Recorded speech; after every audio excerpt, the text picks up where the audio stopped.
بسم اللہ الرحمن الرحیم۔ السلام علیکم ورحمۃ اللہ وبرکاتہ۔ میں اس وقت مکہ مکرمہ کے ایک ایسی تاریخی مقام پر موجود ہوں جہاں کی خاموش چٹانیں آج بھی اسلام کے عظیم قربانیوں کی گواہی دیتی ہے۔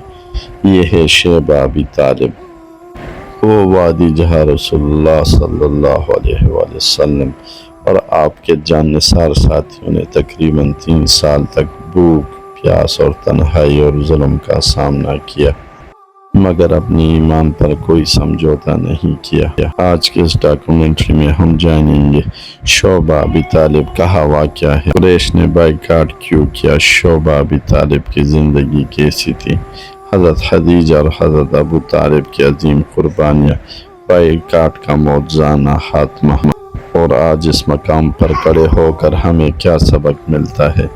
ذرا تصور کیجئے، آج سے 1400 سال پہلے ہم اس وادی میں کھڑے ہیں۔ یہ مقام حضور پاک صلی اللہ علیہ وآلہ وسلم کی جائے پیدائش سے تھوڑا سا آگے 2 پہاڑیوں کے بیچ میں ہے، جہاں پہ اس کے دائیں طرف جبل ابی قبیس ہے۔ آج اس مقام پر عزیزیہ جانے والے حجاج کے لیے سٹاپ بنایا گیا ہے۔ اس وقت یہاں پہ چاروں طرف اونچے پہاڑ تھے۔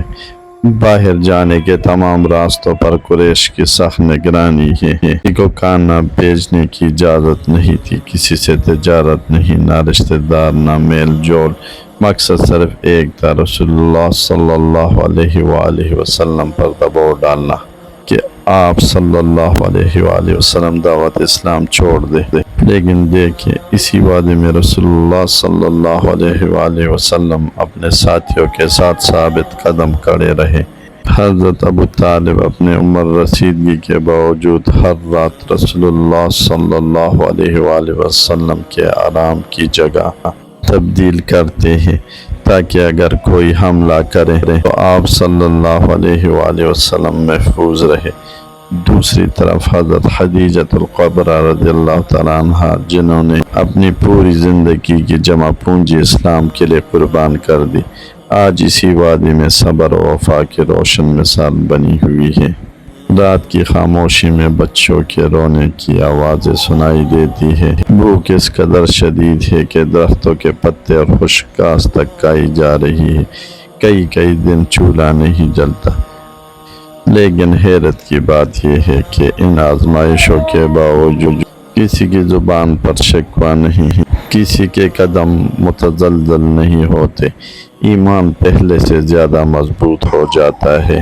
قریش نے بائیکاٹ کا معاہدہ لکھ کر خانہ کعبہ کے اندر لٹکا رکھا تھا۔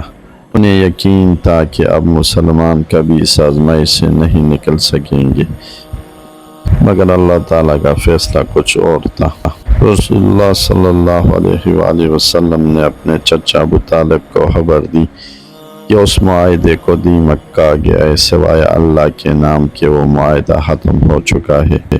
ابو طالب نے قریش سے کہا کہ جا کے دیکھو، وہ معاہدہ ابھی اپنی اصل شکل میں موجود نہیں، وہ ختم ہو چکا ہے، اور میرا بھتیجا کبھی جھوٹ نہیں بولتا۔ اگر ان کی یہ بات جھوٹ ہوئی تو ان کو میں آپ کے سامنے پیش کر دوں گا، آپ پھر چاہے جو کرنا چاہتے ہیں نعوذ باللہ وہ کر گزرے۔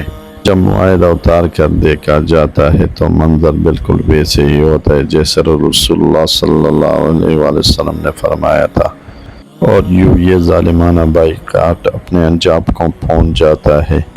آج میں اسی تاریخی مقام پر کھڑا ہوں، اور یہ وادی آج بھی صبر، قربانی اور اللہ پر کامل بھروسے کی داستان سنا رہی ہے۔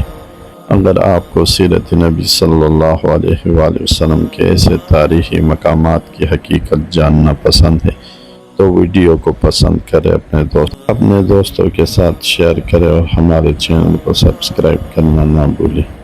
والسلام۔